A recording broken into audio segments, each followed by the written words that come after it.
SDM की मौत के मामले में कातिल पति को लेकर हैरान करने वाला खुलासा सामने आया है, या यूं कहूं कि कातिल पति को लेकर जो बात निकलकर सामने आई, पुलिस के खुलासे में उसने हिलाकर रख दिया। दरअसल हैवान पति ने हैवानियत की सारे हदें पार कर दी थी और कहानी में काफी ट्विस्ट है। जरा सोचिए कि पत्नी की जान लेने के बावजूद भी उसका मन नहीं भरा था, और तो और सबूत मिटाने के लिए उसने जो काम किया वो काफी चौंकाने वाला था, जैसे कोई पेशेवर बदमाश या क्राइम की दुनिया का नामी बदमाश शातिराना हरकत करता है। क्या किया था एसडीएम पत्नी को मारने के बाद पति ने, वो तो मैं आपको बताऊंगा, लेकिन उससे पहले जरा जान लीजिए कि कैसे एक बस कंडक्टर से लेकर ये कातिल बनने की कहानी है। दरअसल आरोपी पति मनीष शर्मा, अगर पुरानी कुंडली खंगाली जाए तो शुरुआत घर से भागने के बाद बस कंडक्टर बनने से होती है। उसके बाद वो कई सालों तक अपने घर ग्वालियर से गायब रहता है। फिर बात होती है डिप्टी कलेक्टर निशा नापित की जिंदगी में आने की, तो पहले मैट्रिमोनियल साइट पर दोस्ती, मोहब्बत का झांसा और उसके बाद चुपचाप मंदिर में शादी। ऐसे डिप्टी कलेक्टर को मोहब्बत के जाल में उसने फंसाया कि शादी होने के बाद भी उसकी शातिराना हरकत कम नहीं हो रही थी। कत्ल के बाद क्या किया उसने, ये भी मैं आपको बताता हूं।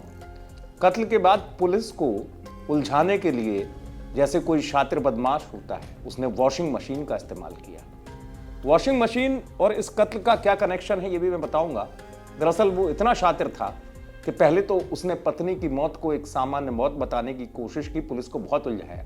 वॉशिंग मशीन में दरअसल उसने कत्ल करने के बाद हर सबूत को धोया था और हर सबूत को वो धो डालना चाहता ताकि पुलिस को सबूत का नामो निशान ना मिले, इसलिए उसने वॉशिंग मशीन का इस्तेमाल किया। सोचिए एक एक प्लानिंग कितनी खौफनाक थी, खतरनाक थी, लेकिन पुलिस के सामने वो टूट गया, सच सामने आ गया। लेकिन जो मैं बैकग्राउंड बता रहा हूं कि पहले दोस्ती, फिर शादी के जाल में फंसाया और शादी भी कर ली, लेकिन कत्ल की वजह जो सबसे पहले सामने आई वो बताती है कि वो दौलत के चक्कर में किस कदर हैवान बन चुका था। उसे इस बात का डर था कि उसने शादी तो कर ली है एक अफसर महिला से, लेकिन उसे दौलत के नाम पर कुछ हासिल नहीं होगा। यही वजह है कि उसने कत्ल की साजिश रच डाली, क्योंकि निशा अपने बैंक अकाउंट से लेकर तमाम चीज़ों में नॉमिनी किसी और को बना चुकी थी, और यही वजह है कि उसको ये बात खटकने लगी थी और आरोपी ने इस बड़े हत्याकांड को अंजाम दिया। लेकिन एक एक कदम, जैसे मैंने बताया, खुलासे में निकलकर सामने आया और पुलिस के माने तो कत्ल के बाद भी उसके अंदर एक वहशीपन सवार था, जिसे कहते हैं एक दरिंदगी सवार थी, जिस पर उसको लग रहा था क्या कुछ और वो करते। लेकिन कहते हैं कि कातिल का सुराग पुलिस को मिल ही जाता है। यही वजह है कि वॉशिंग मशीन में उसने जिन सबूतों को धो डालकर नामो निशान मिटाने की कोशिश की थी, वही सब पुलिस के हाथ लगे थे और पुलिस ने उससे बड़ा एक सुराग निकाल लिया था। पुलिस के हाथ कातिल तक पहुंच गए थे।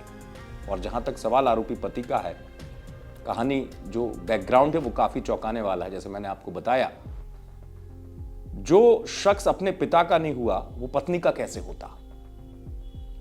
हमने जानने की कोशिश की थी ग्वालियर में घर वालों से, तो पता चला कि ये शख्स अपने पिता की मौत पर भी नहीं गया था। घर वालों के लिए ये पहले से ही मर चुका था। और इतना ही नहीं, कई चौंकाने वाली बातें सामने आई, जैसे डिप्टी कलेक्टर से शादी से पहले एक शादी और वो कर चुका था और तलाक ले लिया था, और उसके बाद फिर निशा से शादी हुई थी। लेकिन पुलिस के सामने जो खुलासा आया, जैसे मैंने आपको बताया कि शख्स ने हैवानियत की सारी हदें पार कर दी, हर वो शातिर तरीका अपनाया जिससे वो बच सके, लेकिन वो पुलिस के पास एक ऐसा सुराग छोड़ गया जिससे उसकी सारी करनी सामने आ गई। डिंडोरी से आप तक खबर पहुंचाई डेविड सूर्या ने। आप देखते रहें एमपी तक।